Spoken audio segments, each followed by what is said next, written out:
Adventurers, welcome back to the Elder Scrolls Lorecast. This is your host, Tom, or Robots. I'm here with Lotus of Doom. And Lotus, we have another patron chat. This week, it's the end of the month. It's time to get together with our patrons and talk about Starfield, because it's an Elder Scrolls show. It's everywhere.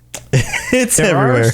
All right, so we're not going to get too much into this, but there are some interesting Starfield / other Bethesda property more than sort of just nods so far. So, hey, maybe they are in the same world. You know, that definitely went reasonable when we said okay, Fallout and Elder Scrolls are in the same world. You know, maybe it's all one big connected universe and everybody's heads can explode. Or more than one universe. Yeah, or maybe they're just separate IPs. But yeah. Or maybe there's a connection between them. I don't know. Anyway, there's some interesting stuff on some of the side quests that I've found rather intriguing so far. I assume you might know one of the ones involving a serpent. Okay. We'll have to discuss this. We won't spoil later. Anything, but just interesting. Right, that is interesting. But we'll talk about that later on. But today on the episode, we have our patrons, and our patrons have decided that they want to talk about how Starfield's release, the things in Starfield, the way Bethesda is making games now, all of that will affect the next major Elder Scrolls game, which is the next one on the horizon. How is the technology? How's the storytelling? How is any of that and their Starfield experience is going to affect that? What are they looking for? What are they hoping for? All of that kind of stuff is open for conversation today. And we've got a bunch of our patrons joining us again. I'm going to read through all the names, and you all do the best, make your best Starfield traveling with the grav drive sound that you can possibly make on the count of three after I name everybody. We've got Ombre and Mortem, Ben of Temeria, Rob the Princess, AK Spartan, and Falcon with the Box on joining us. Thank you for being here. Get ready to unmute. 3, 2, 1. I don't know what that is. Nice. You can just make one up. Who was cold? Like, burr. I heard somebody go burr. That was Ben. It was cold. It's cold in space. I guess space is cold. Yeah, all right, fine. Whatever works. Yeah. So this is a fun conversation. Who would like to kick us off? Who has some experience with Starfield and wants to say, like, hey, I think this is going to play into the next game release or whatever? Anybody want to start us off? I actually sort of do, because it's something that I want to get into in Starfield, and I really am struggle busing, which is a little weird. The building mechanics are much more involved in Starfield because you've got outposts and you have ships. There's two separate things now. And they've had a building structure, both, in Elder Scrolls and Fallout prior to, and it kind of keeps building on itself from game to game. There was no way around that. Yep, I'm sorry. Nailed it. But I feel like in Starfield, it is a mess. It is a mess. Yeah. Yeah. I mean, they explain straight up nothing. It is a little obtuse. That's, I guess, the problem. It's really obtuse, and simple things I've found via revelations on like Twitter from people being like, holy crap, did you know you can do this? And it's like 5,000 likes of people like, I had no idea. And I'm like, this seems like not so much explore for yourself so much as poorly explained. Yeah. Do you think it's one of those things where if they had put a whole bunch of tutorials in there, nobody would have watched them or gone through them anyway? Very possibly, because if you over tutorialize, people tend to zone out, especially when it's just like word vomit on the screen. Like, here's 40 pages of tutorials. It's like, no, don't do that. Right. It's almost like they went more the like Elden Ring, Dark Souls route of just like, we're going to put stuff in there. The community's going to find it if they're interested. Which normally I like, but I don't find a lot of this is very intuitive, which is, I think, maybe what the holdup is, where I feel like you got some direction in the other games, but it's almost like it felt that you should already have a basis from the other games, and they added new stuff and just figure that part out. Right. But on that note, I really like the expanded scope because it seems like there's a lot of stuff you can do. So thoughts on building becoming more or less a feature going forward? Because well, here let me focus this in a little bit because I want the conversation to be more about Elder Scrolls than Starfield. So I don't want this conversation to go into this is my experience with Starfield's building and all that. I would rather have, based on what they've included so far in the building for Starfield, where do you see that going, and what would you see like to be improved when it comes to something like Elder Scrolls? Are we looking at building entire settlements or cities, founding your own cities, placing buildings, more than just like building a castle, like in the new Castle game that came out that got shadow dropped, right? Shadow dropped on mobile access, which by the way, it's full currently, so don't even try to get into it if you haven't already. Apparently so there's no more spots. That's a whole other thing, but I want to talk about, like, in Elder Scrolls 6, what do you see them bringing over, and how would you like to see that improved? I think that's probably the best way to frame that. So who has thoughts on building? Ben? I do. So it reminds me of if you play Elder Scrolls Blades. Yes. On mobile, you literally rebuild your village or your town. Take the in-depth of the Starfield build system, but put that in Elder Scrolls 6 to where you're physically building like a town. Which matches a little more to the settlement system from 4, maybe a little aggressively like ramped down the way they did, because I know it frustrated people, but like I like the idea of the town building thing, which kind of ties into the way they did outposts, it seems like, which I'm very, very early on in trying to design outposts in Starfield. It does seem like there's complications with the whole, like, building the spaceship, make sure certain modules connect to other modules. Whereas if you're building a town, it's more about placing a building or sticking a wall and making the wall go around this area and then placing furniture inside it, you know? Right. And it doesn't have to be as stick together module. Rob, you were raising your hand. Yeah, I have some opinions on this, and that I don't want it to be a very large aspect of the game. I want this just be like a very side thing that you can do if you want, because the Elder Scrolls like protagonists have never been like the king of something or anything. Like, you've always just been some dude. Like you're not a political figure. Like, you get the honorary Thane, but that's, you know, just, it's literally just honorary. It's nothing of a real meaning.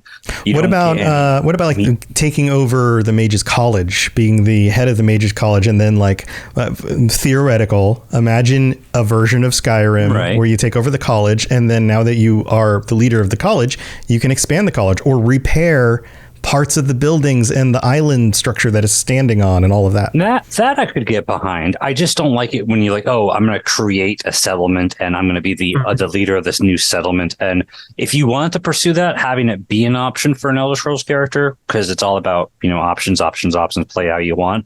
I'm all for that, but I wouldn't want it to be a big aspect. But when you put that twist on it, now I'm like, yeah, that seems pretty cool. Like in the Thieves Guild in Skyrim, once you're done, you try to like restore it. And I could definitely get behind something like that. Yeah, that like sounds a lot underground structures underneath Riften. And now you can expand out the scope of the Thieves Guild and hire on new thieves and all of that stuff, and kind of manage like almost like a dungeon keeper building out kind of thing. Sure. That could be cool. Ombre, did you want to chime in on this one? Oh, I was going to say, I think it would make more sense than a village to be maybe something more akin to like a fort or something. I was trying to think where Elder Scrolls 6 was happening because I couldn't remember. Well, it's probably still in High Rock as far as we know. It's still in High Rock. It seems that way. Seems to me. Hammerfell, High Rock, somewhere between there, somewhere in between. Yeah, something. That area. I'm hoping we get somewhere that is obviously somewhat in conflict, because maybe having like a fortress that you have to upgrade and defend just as like a little side thing, like you're defending either like the border or you're defending like, I don't know, just like a random area, just as like a radiant thing you can just kind of do off the side. Dude. Can you imagine? Okay, so my first thought goes to, you got to hire or like bring people into your little fortress to guard it. And then like if, you know, bad guys attack, they all shoot them from the walls or whatever. But then I was like, wait a minute. What if you could live out like your necromancer fantasy and like put a bunch of skelly archers around and like, I went a different route with it. When you started talking about like fortresses, I was immediately thinking like, if it is in like the Hammerfell, like Dragonstar area, maybe we could be witnessing like Orsinium falling for the 6th time. Oh, dear God. Those poor orcs. You could choose to be on the side taking down Orsinium or defending Orsinium, and that could be a cool thing where you try to build up the city before it falls or something. We could just have a whole entire RTS, like an Elder Scrolls RTS game. Where you siege. I mean, I'd buy it. Falcon's on board. Good. Yeah, it sounds fun as hell. You amass an army, awesome. knock down some castle walls, or build up and defend your castle. Hey, that's a fun idea. Falcon, did you have anything else you wanted to add? If there's going to be like the outpost or the settlement building, I don't know, there needs to be a reason for it, because like I said, I have like 60, 70 plus hours into Starfield, and it's pointless to have an outpost. Yeah, other than just getting do some a ton. resources to then turn in for quests, like what else really are you But doing? you can get a lot of those resources just by adventuring. Right. If it's going to be there, there should be a reason for it. Yeah, I have to wonder if we're only seeing part of a whole picture. Like, for example, they probably have 3 or 4 DLC planned out. Todd Howard went on an interview saying, "Oh, this game is absolutely designed so that we can focus on it and expand it over 5+ years." What if this is just the beginning of the outpost system and there's more going on? Like, what if we're going to be able to build up like an entire, like a selection of outposts, tie them with ships in transit to space stations, and then trade from one place to another, and like maybe make our own faction or something eventually. Like, I don't know. Maybe there's something more to it that I just don't know about yet, or we don't know about yet. Yeah. Well, there was also that weird tie-in. This is like super back in the day, but in Morrowind, whichever great house you became favored with, that was what you got as a manor, like that you were allowed to construct. You could then pay to have it done. So it was like, oh, you got this Redoran fortress, or everybody always wanted it. It's like, oh, I got a Tilvani tower, and it's okay, I Big want old a mushroom, weird mushroom place type of thing. So it's interesting because that game had it faction related, and then they've always had like a little touch of this. I mean, even back in Daggerfall, but you just bought a place with a mortgage you probably didn't pay back to the bank in Daggerfall, because it's like, I'll buy this place and then I'll just hit the high seas and never pay you. But like, oh, dude, you're giving me so many ideas. Keep going. You're giving me so many ideas. Like, you take out a mortgage and then you get hunted down after it's past due, and like people just keep coming after you. Or go with me here. What if we're not constructing locations in Nirn? What if you get your own little pocket realm of Oblivion to lord over at some point in the quest line? Now it's getting real weird. Yeah, that can open up all sorts of weird things. You fill it full of Daedra or whatever. You like. The other thing that there's also related to this, and I don't mean have this one topic monopolize the entirety of this so we can like move on. It was just like, I think the building aspect always has a lot of promise in these games. And with Starfield, the reason I specifically want to mention it, not that I don't feel like the features are there. I just feel like the intuitiveness of it felt like more of a step back, because it seemed much more, to kind of Rob's point, it seemed like it was there just because it needed to be there outside of the ship building. And the rest was just kind of like, yep, it's there just to kind of have it be there. So I sort of wonder if it's like a test bed for something more, because each game kind of does a little more than the previous one. As Homestead with Skyrim was pretty simplistic. Here's your layout. But then we got settlements. Then we got the full building thing for a movable settlement that could be anywhere in 76. Now we get ships and outposts. It's like, well, what do we see next? Like, well, what if we see the building of ships like on the Iliac Bay? Right. Like Elder Scrolls. What about boats? Like actually making like craft and ships and like Assassin's Creed ship combat implemented into Elder Scrolls. Right. That was so fun. That with customizable ships. You could put, and because there's magic, like Assassin's Creed doesn't really have magic. It's a little bit of magic-y, but like, what if you you could put cannons on your ship, but then what if you could also man it with a bunch of fire mages that are tossing fireballs at the other ships or hitting them with lightning and stuff? Also, side note, Daggerfall Bank definitely has an equivalent of the Pinkertons for sure. Oh, it is a thing? That's cool. No, I'm just saying, it's not canon, but like they have to. Right. It's the Daggerfall Bank. Sure. Oh yeah, without a doubt. They have some adjacent equivalent of the Pinkertons for sure. That was commented earlier. I'm like, oh yeah, that's totally got to be a thing. Mm-hmm. Yeah. All right. So let's move on from the crafting building side of this. There are lots of advances in Starfield over previous things. There's the scope of it is fairly large. There's a lot more in specific locations that you can go to, but then also other locations that just get procedurally generated. So there's a little bit of both of that. There's changes in the dialogue are back to more like Oblivion in some ways. Do any of these things give you guys thoughts about where things may also go? Ombre? I feel like obviously the infinite generation might work for obviously we're talking about sea combat. Maybe if they're randomly generating like islands off the sea, because we do know there are islands in that bay and some of them are quite small.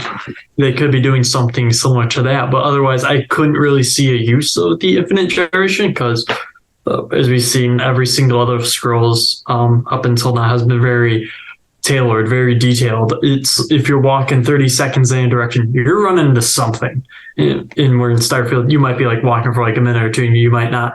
And just from a game design perspective, I understand that's because it works off of cells and stuff, and so it needs that size to be able to do the generation with it being seamless. So I can see where the technology has its limitations, but I can also see how it could work within Elder Scrolls, especially with the islands. I hope most of the continental area you're in is actually handcrafted for sure. Mm-hmm. I just have to wonder if they're going to use that tech in like other places, like maybe like the ocean or an Oblivion realm. Like what if you end up in some mysterious Oblivion realm that is constantly changing and is never exactly the same thing? Something like that. Rob? Tree layouts just while you're walking through forests or something, I guess. So like Skyrim has procedural generation, not in this term of landscape, but in the like terms of like scenarios. You have those like as you're wandering around, you'll have like that wandering bard that walks up to you, or the guys who want to get drunk, or the radiant quests they provide, or whatever. There'll just be a random encounter in front of you, and it would be interesting to see them develop that further in Elder Scrolls 6. And I think we've seen bits of that with Starfield, from what I've been able to see. Mm-hmm.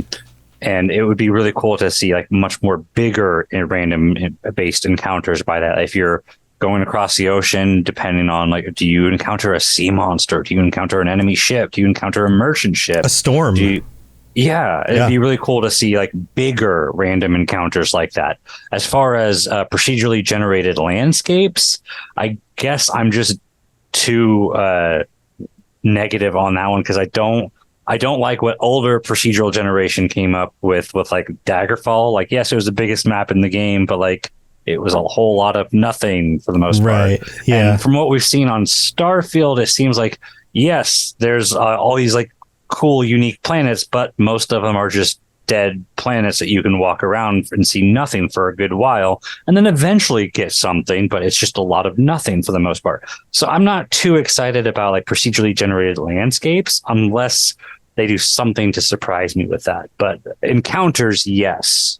Yeah. I think most of us are probably on the same page with that. Falcon? So yeah, I agree. I can't see procedural generation like on the landscape being a thing. But so when you go to a planet in Starfield, the area you get to explore is 4 times the size of Skyrim. It's 4 by 4. Area. It's 4 by 4 times the size of Skyrim. So if you land in a random location, you've got 2. There's 4 Skyrim heights of Skyrim north of you, and 2 south of you, and 2 west of you, and 2 east of you. Yeah, like it's massive what you get. Yeah. I think that size is almost like a proof of concept of, the engine can handle having areas this large, this grand to explore, because if Elder Scrolls 6 is that Hammerfell High Rock area, that is a god-awfully massive area they'll need to deal with. Yeah. Well, everything kind of gets like reduced. Yeah, there is a little bit of that. Some, but right. If you have those 2 provinces, but the map is the same size or smaller than Skyrim, there will definitely be.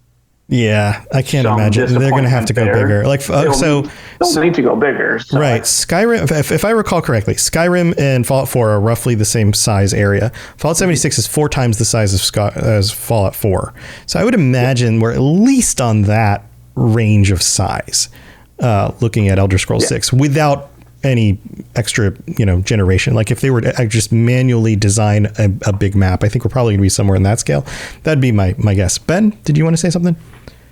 Yeah. So, I mean, with the scope and how Starfield can procedurally generate and also have multiple planets as the same content. Mm-hmm. What if we're not just Elder Scrolls 6 isn't just one specific region of Tamriel? I mean, what if they do? Could. I mean, they could do multiple, High Rock. They could do Hammerfell, and then what's next to those two? Well, I mean, you could go up to Daggerfall. You could go south into Cyrodiil. There are lots of other locations they could do, but that raises the question of can you actually make all of that procedurally generated, and does that even make sense unless something crazy is going on where every time you go to a new zone it's somehow different and messed up? That's why I was suggesting Realms of Oblivion, or a specific Realm of Oblivion that is by nature messed up in a way where it's procedurally generated and different for everybody who's visits it, and every time you go back nothing's in the same place. That seems to make more sense. Right, but with just how the engine can actually handle multiple locations shows that the new game engine could not even just having the scale could be bigger, but the scale could be bigger as a whole. I agree. Because thanks to the new engine. Yeah, absolutely. I think you're right. Spartan. Yeah, so as far as the proc gen stuff goes, I kind of think I would enjoy it the most on a little bit smaller scale. I don't think landscapes, but I think actually something that could be really cool would be procedurally generated bandit fortifications, because I don't like dungeons. Dungeons are preset, caves and stuff, delves should be preset and detailed and all that. But bandits should kind of feel organic, and you should. I feel like you should be able to find a bandit fortification, kill the bandits or handle the bandits, however, destroy the fortification, and then maybe you go back and they've a different group from that bandit, or a different set of people from that bandit group has set up somewhere else in that region. They probably wouldn't just go to the same spot over and over. And I think that's one of the, things with Skyrim. I have a lot of fun with Skyrim, but when the bandits keep just going back to the exact same bridge or the exact same thing, or it's a little unrealistic. And I feel with procedurally generated stuff, and I haven't played Starfield, but with that technology and that stuff working, I wouldn't want to see landscapes or anything like that, but I feel like something like a fortification that's supposed to be man-made would make sense, because it's going to look different every time. Yeah, so you raised something that I find interesting about this. What if you take over one of their fortifications, but you burn it down, right?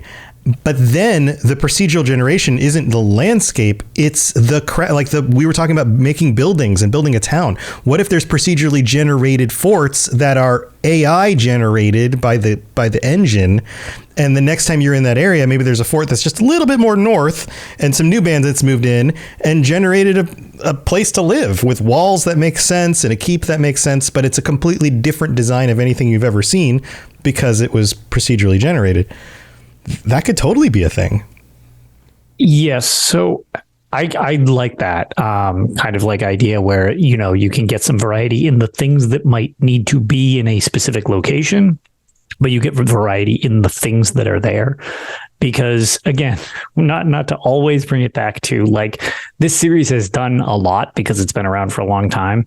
They already did the procedurally generated landscapes with both Arena and Daggerfall. Yeah. And those games have a lot of really cool features.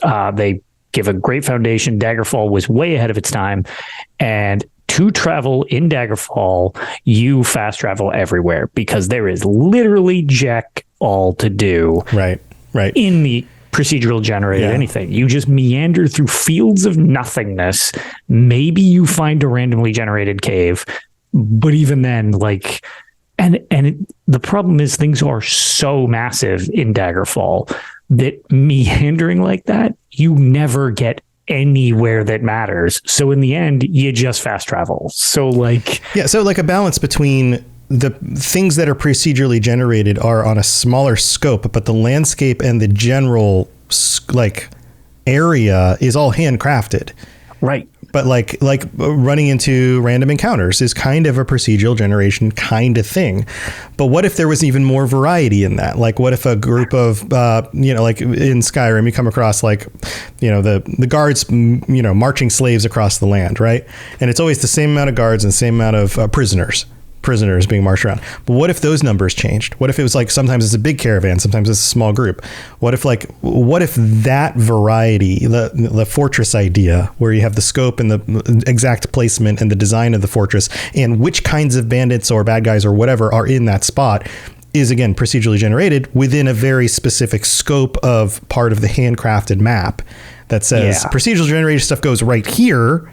The landscape's the same, but these elements specifically can be randomized. Which, to bring it to another series, not the newest one, but Diablo 2 and 3 kind of did that. You would have a set structure for you are in the forest, you are in the desert, right? Whatever. And the map's basically the same. The map's basically the same, but it would tile out what you were doing, and it needed to have these bullet point things be there so you could actually progress the game. Right. But every time you would play through it, it would be a little different. Right. Very close, but like a little different. So like maybe something like that would be interesting, because it's like you get the idea, and it's like, yes, somewhere around here, you're going to get the thing. Right. So it's basically the same experience, but the experience is still customized on a smaller scope, like a very more specific kind of level. I think that would be really cool. But we're getting to the middle of the show. We got to go thank our patrons. Did you have another point you wanted to make? Well, the only thing I wanted to just say on that, to close, is because I really like the idea of that, because it gives you uniqueness to your playthrough. So it kind of gives some variety. The only problem is sometimes I feel like when things just get too focused on scope, you kind of lose track of the fact that you need things to do in these games. And that's just it. The crafted environments that we're talking about, it gives you something to always find, where Starfield, you can spend hours and literally do nothing because nothing happened. Yeah. So it's definitely a fine line to walk, I feel. Right. And I think that makes more sense for Starfield being like in space, and most of the places you're going to land aren't going to have a whole lot going on there yet. Right. It's just like most of the moons and planets in any solar system are going to be kind of barren. There's not a whole lot there. Right. But for Elder Scrolls, it should be different. Well, be thinking about some other things about what you think might carry over, or how this is going to affect Elder Scrolls 6 in the future. We got to go thank our patrons, so we'll be right back. This is Hamis Morak, Dragonborn, and you are educating yourself to the Elder Scrolls Lorecast. All right, it's time to thank and welcome our newest patrons. We've got a few who have signed up in the last week. Alyssa N, Michelle RJ, Thomas G, Killian M, and Sarah M. Welcome to the Patreon. Thank you for signing up and supporting the show. And big shout out to all 137 of our current patrons. Good awesome. Lord. Holy moly. Thank you for being here. Also, thank you to you all for joining us for the patron chat. And we have to shout out our Daedric Princes, Kira C and Shiogoreth Sweet Roll. So, wow.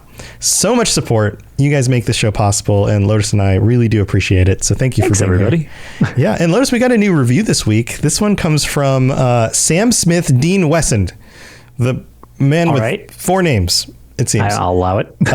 You never know if these are made up or if these are actually people's names, so I'm like, okay. That's a supernatural reference and a gun reference. Is it? It seems like it, but maybe it's a real name. Smith and Wesson. Right. Yeah, I got the last part, but all right, yeah. No. Yeah, I'm never really sure, but maybe it's a real name. I don't know, but thank you, Sam, for writing. Favorite podcast. Listen to this every day at work. The only problem is I've almost finished all the episodes. LOL. Keep up the good work, and also shout out to my friend Braden Spicer, who I got addicted to the show. Hi, Braden and Sam. Thank you for being here. We always say that, you sharing us with your friends is the most effective way for us to find people that might enjoy the show. So. Yes. And so super appreciate it. Thank you for sharing the show. You get a cookie. And if you're watching the actual stream, I now have a cookie. Wow, you literally next to my head. A cookie. There you go. There's your cookie. So thank you, everybody. If you'd like to leave a 5-star rating on Apple Podcasts, we'll read it out on a future episode of the show. You can also rate the show on Spotify. That's also very helpful. Share it with your friends. Rate it on whatever platform you're listening to this on. And play Skyrim with your mom. Any of that stuff. Yeah. Awesome. Cookies not guaranteed. Cookies not guaranteed. Oh, Ombre gave you a cookie also. You get 2 cookies. All right. Well, let's move on with the rest of the conversation. Here we go. You're listening to the Elder Scrolls Lorecast, dear child of cities. That is why the Night Mother loves you. All right, so let's shift focus from the crafting and the environments to maybe some of the quests or the dialogue or the characters. Is there anything that Starfield's doing differently or has improved on that you think they should bring over or made different that you feel like actually really works well? Any thoughts on any of this stuff? Falcon, do you want to chime in? I know that you kind of blipped in and out. I don't know if Falcon can hear me. Anybody else want to chime in on this one? Spartan?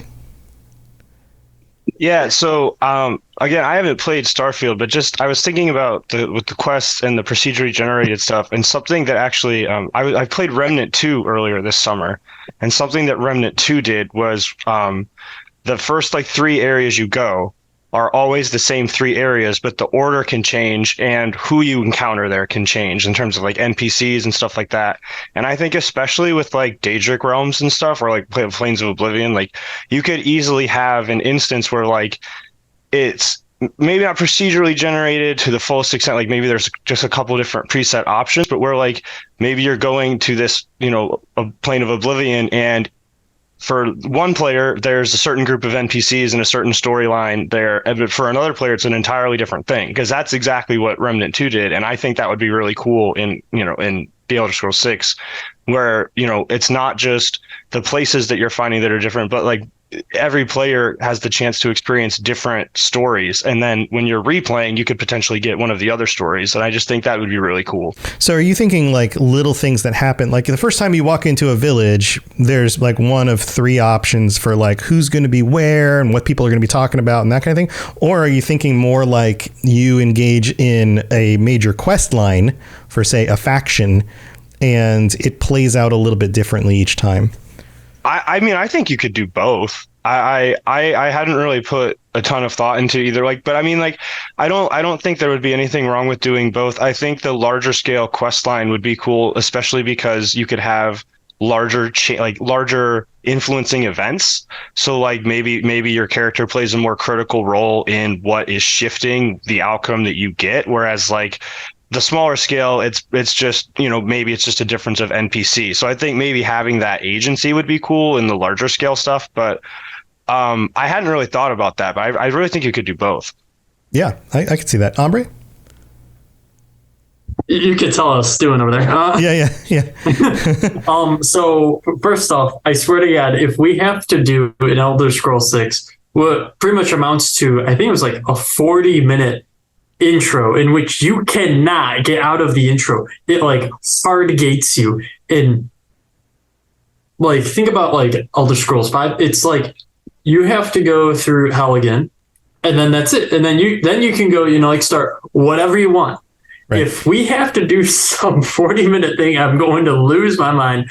And the other thing that Starfield had in there that did perturb me a little bit, that I really hope Elder Scrolls 6 does not do, is where they have certain factions that you can join, have pretty much not necessarily prerequisites, but you have to go into another faction or to get into another faction. And it's you might not even know that unless if you look up the wiki or something. It's right, man, if I want to go be a pirate and join the pirates, why can't I just, contact one of the pirates and join them and be hey, yeah, I want to help you guys. It's right. It's just something that I hope is not utilized. Yeah, that makes sense. To your first point, I think because these games really focus on this idea of you are playing your own story in your own world how you want. So it makes sense the first time to have it gated through the intro and be like, okay, here's everything that you need to know. This is setting the story. This is setting the controls. This is all of that stuff, the tutorial section. But then automatically from the beginning, there should be if you start a second character, if you start a second playthrough, it just like those mods, you can skip the intro, you can make your character, and you can just go into the world. And you just go from there. I absolutely agree with that. Yeah, because like we all know that we all have that one save that's 2 seconds before you choose your character or 2 seconds before you walk out of the vault, because it gives you that one last chance to change your appearance, change your stats. If you have that one save, you don't have to deal with any of it. You're just like, skip. Right. So why not give an option when you hit create a new playthrough? Would you like to go through the beginning again, or would you like to start a character creation? Like, no, character creation, please. Yeah, it's there. Really? Oh, yeah. I love like sitting in that wagon going through Helgen. It's a good like 5 or like 10-minute intro as well. It's not a short intro. You're sitting on that wagon for a while. Oh yeah. And I love just like every time I make a new character, I want to sit in that wagon again and just think about my character experiencing this for the first time. I like that role play aspect of it. So I'll do that over and over and over. It took me years to download that Start Another Life mod where you can get the other starts. Right. And that was just because I was like, well, I still want to sit through an intro, but I want it to be a slightly different intro now. Yeah. I love doing that every single time. So I don't know. I will be fine if they implement it because it doesn't hurt me, but I'm totally fine if they don't. Yeah, gotcha. Falcon. So I really do hate those guided intros. I don't think they're fun at all. Helgen and the sewers in Oblivion, I think, are really bad. Fallout 4 is even worse. I love the intro to like Morrowind and Fallout New Vegas, where it's like, hey, this is who you are. Get off a boat, out, you idiot. Right? Yeah, go. Yeah, that's how I want the intro to be. I don't want to know anything about myself besides I'm a prisoner or I'm a courier. There's nothing more I need. Yeah, I wonder if they could do it in a way where they start you off that quickly and they automatically pin to your quest log, this is where you go in order to actually like get the main quest started. And so if you want to go through the first parts of the main quest, go over here. But otherwise, do what you want. Like New Vegas has the optional tutorial, and I think that's how just Bethesda should do it. And the tutorial is optional from the beginning. You don't have to go talk to Sunny Smiles. That's just how Bethesda should do it, I think. Yeah.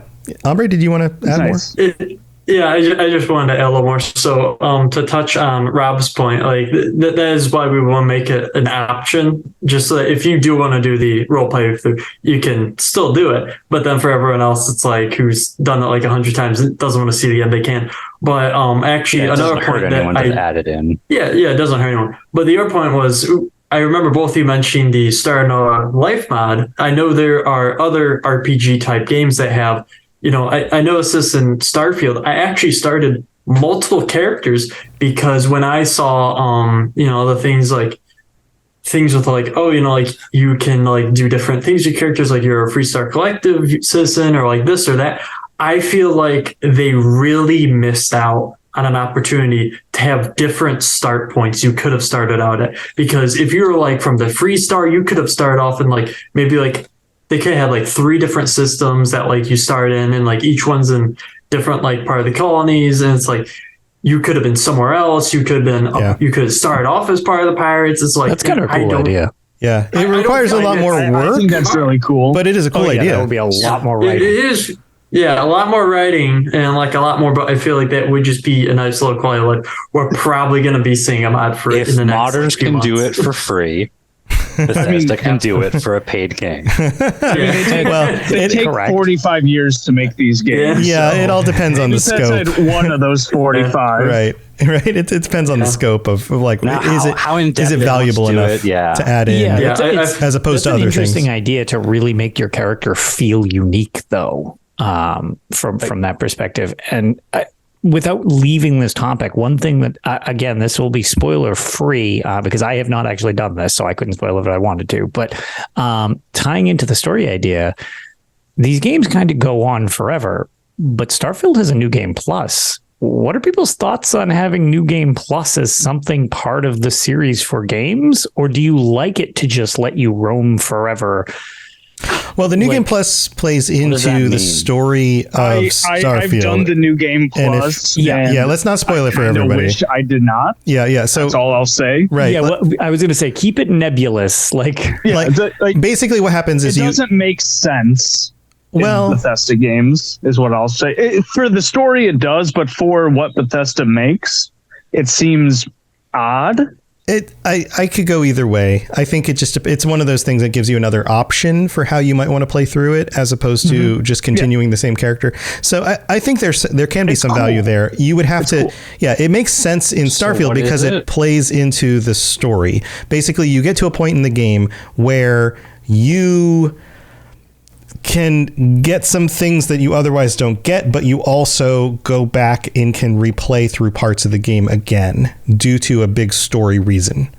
That's all I'm going to say about that. Now, you could work in a Daedric Prince reason for wiping your memory and setting you back in time or something like that, right? Like you could come up with some in-game reason for that for Elder Scrolls. You didn't put the scroll down and scatter Sheogorath wants to mess with you. Right. Or Akatosh needs you to go back in time again in order to do something differently or whatever, right? Like you could come up with a reason for it.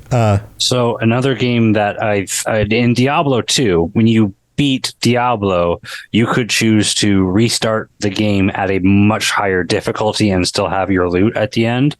And so is it kind of like that, but within the plot? Kind of. You don't have to change the difficulty.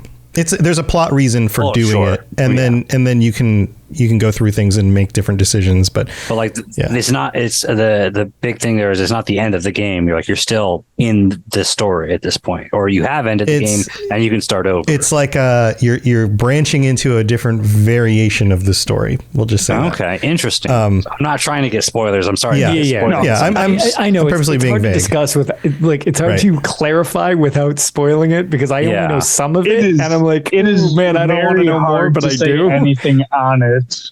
Sure. Because the concept sounds fun. Story thing. Yeah. And I could see that for Elder Scrolls as long as it makes sense with the story, right? Because it just gives you another option. You don't have to do it, but you could if you want. I mean, they have a floating thing called a dragon break, so I mean they can kind of Yeah, like what if everything's in a dragon break, and then that creates a loop where you're in New Game Plus and you get to go relive some of the events but act them out differently or something, right? Elder Scrolls needs a roguelike. I mean, so yeah. Here, I've got some other stuff I want to throw out there before we get too close to the end of the episode, because we're getting close to the end here. There are a few things in Starfield that I hope don't carry over. One of which is, as the games have progressed, there are more and more NPCs that just become unkillable because they're necessary for story reasons. Yes. Right. There's a situation in one of the quest lines where one of the NPCs that you have to deal with is a complete douchebag. And I ended up doing something. He got real mad. And I was like, you know what? I'm just going to kill this guy because I just want to see if I can. And of course you can't. But I would love for that to be a possibility. Like, why make a character that I hate so much that I'm willing for my character normally doesn't just off people to want to kill him, and then yet that's not an option. And now everybody in the faction who he was trying to screw over now attacks me, right? Because he's supposed to be not in with the faction anymore. Like, it doesn't make any sense. I want variation for those kinds of things. Like, clearly they'll know that people are going to pick a firm position on a character like that and might want to kill them. Write it in a way where that can be one of the options. Now, I haven't finished that quest line, and maybe he becomes a very crucial character later on, and there's a reason why that can't happen. But I'm pretty sure that there could be an alternate path where he just doesn't survive. Murder's bad. Murder is bad. But in this You're not case, supposed to just murder people if you don't like them. I want to just murder people. Counterpoint. I love the Morrowind approach. Thank you. Right. Yes. Right. No, you messed up. I would rather have that in this situation. done. Now, maybe you can find that to like main storyline characters. There's certain ones that can't be murdered, but outside of that, it's just free game. Like, let me kill everyone in the Cloud District. right, or in in Fallout 3, right? In Fallout 3, you can blow up Megaton, right? Like it completely changes the game, and it cuts you off from certain quest lines. Let us do that still. I know that some people are going to get frustrated by that, but that's why you have multiple save games and you go back and reload it and play it again. Or maybe that's why there's a new game plus and you choose to make the decision different the next time. I also like the fact that, like with Morrowind, it told you done effed up. Yeah. Like, Right. It's just like you broke the prophecy. I would rather that. Everything's ruined. Right. Just let me know, because then you immediately know, like, do I double down on this or not? Right. A little notification pops up and says, this decision has cut you off from certain story elements. Would you like to remake that decision? And then it reloads it or something. Like, that's all you need to do, but it'll give me that much freedom. The other thing... Respect that.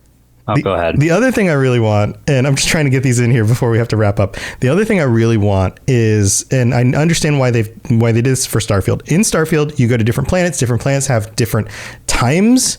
Like there's universal time, which is 24 hours, but on some planets, that's like a 60-hour day, or that's like a 7-hour day, right?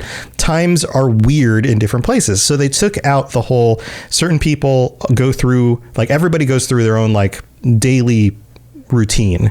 They get up, Radiant AI they go to that stuff is basically non-existent in Starfield. Pretty much. Right. And that makes sense because that would have been way too complex with like 60-hour schedules and 7-hour schedules and all of that. It would have been super weird. It probably had problems when they tried to implement it or whatever. But that poor Jemson girl working at the marketplace never sleeps. Right. Never sleeps. But that's also convenient because you're not on a specific schedule. You're just zipping over here to this planet and you want to do this thing over here. You don't want to wait for them to get back to the store in order to sell you a thing. I get it. But I hope that's not the case for the next Elder Scrolls game. I hope I go into town, it's midnight. I shouldn't expect somebody to be at the store. They're in their bed. And that means I can sneak into their store and steal stuff because they're not there. You know, like, I don't think important. Elder Scrolls could do that if they wanted to, because they've kind of set it up where...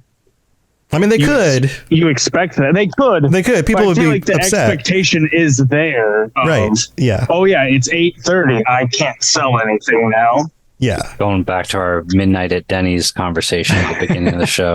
Right. Like if I go to Denny's at midnight in Elder Scrolls, I want the weird people who I normally don't see during the day to be there in the middle of the night. But like based on character generation, couldn't they just generate a different person to be at the front of the store? I mean, it's a super trivial cosmetic thing, but it's like, okay, yeah, the other person's in bed because it's 2 a.m. Yeah, you get the D squad here. Like, to be able to go to that person's so house. James is working. Correct. So then it's like you still have the option to use the thing, but it defies the idea of like, you know, this person has been working for 4,000 days straight and has yet to close their eyes. Hasn't discovered the night on shift the verge. Yeah, it's part of the magic of the game to be like, oh, the shopkeeper's in their bed at their home. This is the home they live in. Oh, this feels like a real place, right? Like there's something about that. And another thing with the NPCs with Starfield going to ES6, you can make the towns bigger and feel more immersive. Yeah, I think like they could be fuller, just like how New Atlantis is. Right. It would still have to be sectioned. I think I've thought about this a lot. I think we would end up with something that feels more like the Imperial City of Oblivion, where you've got the different sections, because it doesn't seem like they can load in more assets without the loading zones between them. Because like New Atlantis has multiple loading zones, right? That and New Atlantis also brings down your frame rate like crazy. Right. But too much. That's fine. That's okay. I wanted to walk back. Kills my PC. When you're fire. When you were talking about wanting to be able to just kill NPCs like you could in Morrowind, I don't think we'll ever get to that point because it was a lot more controlled back then. And now with how they program games, if you let that happen, not only does it cut off things in the game, but it will just start causing a lot of unexpected bugs. They can't plan for each and every single one of those. Yeah. And so the way to get around it is just make it essential. And it's to find a solution where you can kill them and it doesn't create a bunch of bugs. I don't think we're there yet. And maybe we will be by the time we get Elder Scrolls 6. And it'd be kind of cool if it let us have the freedom to kill whoever we want to kill despite the consequences. But I just don't think we're there yet. There's a stopgap in the middle.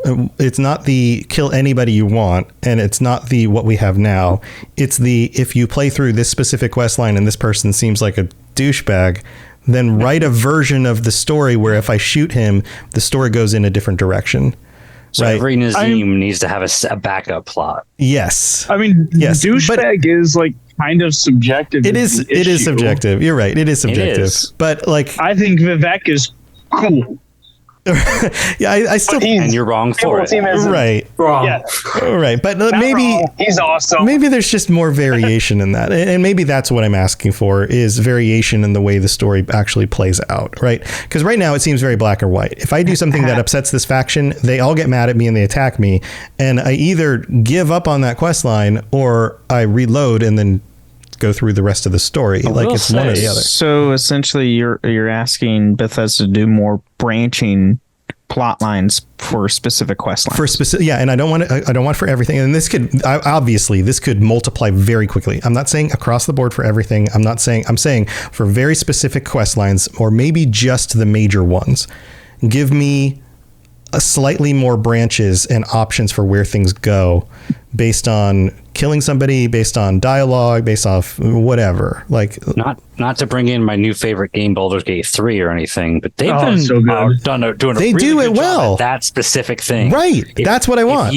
If you kill Zevlor before he gives you the quest, they will just shove in a new NPC that says, hey, I'm part of the refugees I was tailing behind. I wasn't in the camp when you first got here, but I'm here now, and I'm taking up command because Zevlor's dead, apparently. And they have that happens? Yes, they have a awesome backup plan for killing literally any NPC practically. There's a handful of exceptions, and sometimes the backup plan is you just can't do that story anymore, but they plan for you to not be able to do that story, and they have every single like person that you can kill has a consequence tied to it, and they have a backup NPC that will maybe take their place or a new storyline that might come up for it because of what you did. That creates replayability. Next time, like that is huge because it creates replayability and makes those games even more complex and interesting. I would rather sacrifice stuff like being able to ride around on a boat in the Iliac Bay for more dynamic ways that quests can play out. Now, the characters get less interesting the more like there's like 3 different layers. If you kill Zevlor's replacement, then there's another replacement. Keep killing all the replacements. It keeps going. It goes like 3 or 4 levels for sure. Not every character has that, but some of them they have like several layers. But the characters get less interesting because like, oh, we didn't actually expect you to go here, so we're gonna make this as uninteresting as possible so you don't try to go further because we don't want you going this way. I'm the courier. I'm the 4th courier who's trying to approach you this week. You just offed half of our staff. Contingencies for everything. I mean, that's literally what speak. And they just literally what a DM would do. You just keep killing Ulfric's replacements over and over. I mean, shout out to again. Proxygate Tactician on YouTube. He was the one who found this out, by the way. He went and killed like every quest giver to find out what the contingency the NPC was for all of these. That's amazing. Super fun to watch. That's amazing. Well, okay, so that's where I'm going to end my rant, and we've got to wrap this up because it's been an hour. But thank you all for joining me. If you have any other thoughts, we can continue chatting on the Discord or whatever. And I would love to hear other people's thoughts. If you're listening to this and you're like, oh, what about this? What about that? Or I hate this idea. I love this idea.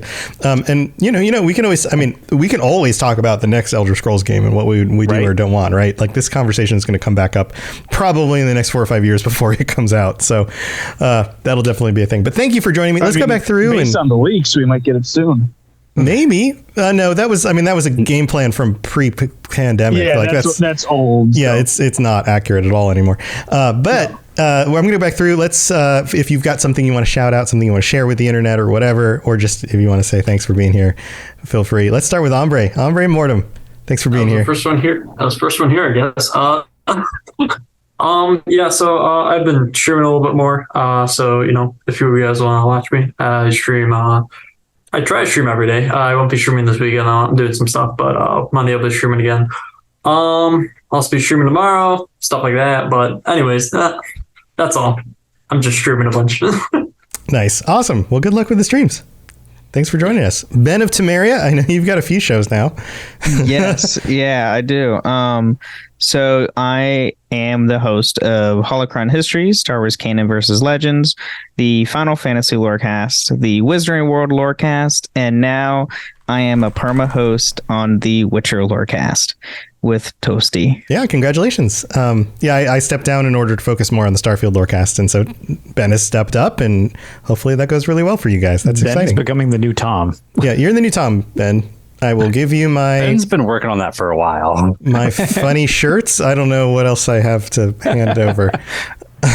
Well, thanks, Ben, for being here. Rob. Shout out to the Sky Oblivion Project. Because I doubt we're going to get the official Oblivion remake, but we're still going to get the fan made one. So woohoo! And then ESO, I'm the PCNA. Those are letters I couldn't get out of my mouth. PCNA guild officer there. Me and Jillian running things. She's doing most of it right now because I'm playing a lot of Baldur's Gate 3. But yeah, could go ahead and join the guild, or if you're already in there, shoot me a message if you ever want a game. I'd love to play ESO with you. And I'm also just playing a lot of Baldur's Gate 3. Also, in like 2 weeks, I'm going to get the local Renaissance Fair here in Vegas. So I'm excited for that. And I was a part of the cast for the Ragnarok show that we did last year. And now I've gotten recast into some monster role for King Arthur. Don't know what I'm doing yet. So it'll be fun to find out what I'm going to be playing because I don't know. Nice. But yeah. Excited to get drunk and have a merry time at the Renaissance Fair. Sweet. Awesome. All right. AK Spartan. Yeah, I don't really have anything particular from. I've also been playing a lot of Baldur's Gate 3, actually, occasionally with Rob. So that's been fun. I think I know I mentioned it earlier. I think I have 7 characters now, but one of them I accidentally got locked in like a permadeath thing that I'm not going to explain because I don't want to spoil anything. But basically, I can't reload the save without dying, so that character's done. Nice. But no, that's been fun. I've been working a lot. I know. So I mentioned it last night. I've been thinking about, and last month too. But last night on the Fallout Lorecast at the end, I had mentioned I'm probably thinking about starting streaming soon. I think Tuesdays are going to be like the main day I can do that for like a nice chunk of time. And I'm probably thinking Elden Ring because I have the platinum for it and I have a lot of hours in that game. So I think I starting something there, I could have a lot of fun with that.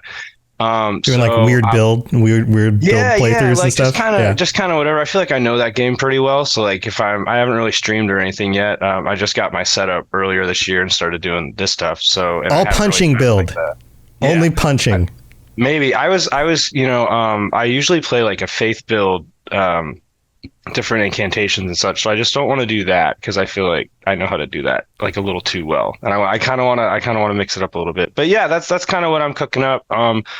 I think at this point, probably by next month, I'll either have started it or be like right on the edge because I'm trying to see. I have one buddy that might want to jump on it with me, so I'm trying to figure out what's going on there. But that's pretty much what I'm doing, and other than that, I'm just working a lot. I know I mentioned it yesterday too. I started a new job on Labor Day.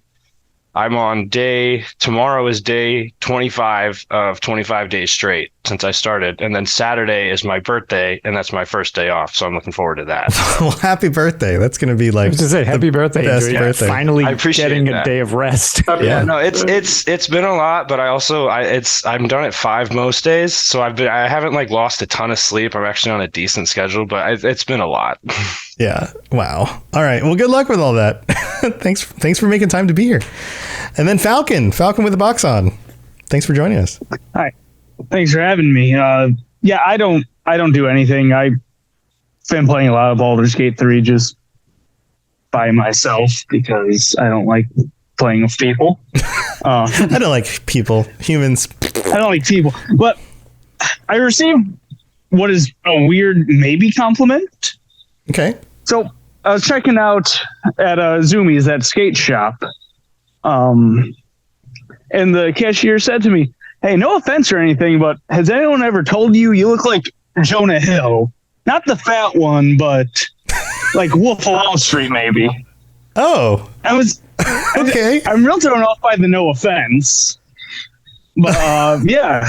Wow. I don't know if it was a compliment or I don't know what he meant by that, but I don't like whatever he said. Since you just showed your face at the beginning of the stream, I will say you kind of do, but like definitely after the lost weight thing, because you're not a big guy, it seems, but you do kind of have like some Jonah Hill like features. I think it's the glasses. Years ago, I hope it don't look like big Jonah Hill. I messed up then. Well, that's a weird story. Years ago, I ran into a friend of a friend and opened up my mouth and was like, "Wow, you look a lot like Quentin Tarantino." And then I realized that's not a compliment. Not at all. And they looked at me like, why do people keep saying that? You look like you'd have a really weird foot fetish. I was like, oh no. Oh yeah, you suck toes and say the N-word in every movie. Oh, all right. Well, Falcon, thank you for being here. Yep. And everybody, thank you for joining us. Incredible. Incredible. Lotus, you have anything you want to share before we go? Not really. If you're interested in the other show I do, Unofficial Elder Scrolls Pages presents Tales of Tamriel. It's the other show we do. Hopefully we can record this weekend. Scheduling is hard, but we're going to try to squeeze it in. I can't. At this point, since everybody, much like the show, listens to the recorded version, we always appreciate when you swing by for the live version. This show, it's pretty easy to keep track of. Tales of Tamriel, it is not easy to keep track of because we work with a lot of different time zones and we record whenever we can. Yeah, it's tough for you guys. Yeah. And you should be from different places sometimes. Yeah, exactly. So, look for a new episode sometime next week because it'll be there. Awesome. Well, yeah, hopefully that works out for you, Lotus. And if you want to find my stuff, robotsradio.net for, of course, this show, Fallout Lorecast, the Starfield Lorecast, Lord of the Rings Lorecast, Mass Effect Lorecast, a bunch of other stuff from other hosts like Ben and a bunch of other people. So if you're looking for podcasts, we got them. Thank you for being here, everybody. Stay safe out there in that crazy generated universe. Maybe. We'll see you next time. Thanks for joining us. We'd love to hear from you. You can reach me on Twitter at robots_radio or Lotus of Doom at Lotus of Doom. Also, you can join us on the Robots Radio Discord channel. You can easily just search Robots Radio Discord on Google or check the description underneath the podcast. Also, this podcast is recorded live every week on Thursday nights, 9 p.m. Eastern, 6 p.m. Pacific on the Robots Radio channels on Twitch, YouTube, and on Facebook. So just search Robots Radio on any of those platforms. Come join us. We'd love to chat with you while we record the show, or before or after. Either way, just come hang out with us. And if you're looking for more information about my shows and the shows on the Robots Radio Network, go to robotsradio.net for all the information about all the shows on the network, including the Robots Radio Rocket Club, where I help both new and existing podcasters to grow their shows, build their audiences, and create the best podcasts they possibly can. All of that at robotsradio.net. We'll see you next time.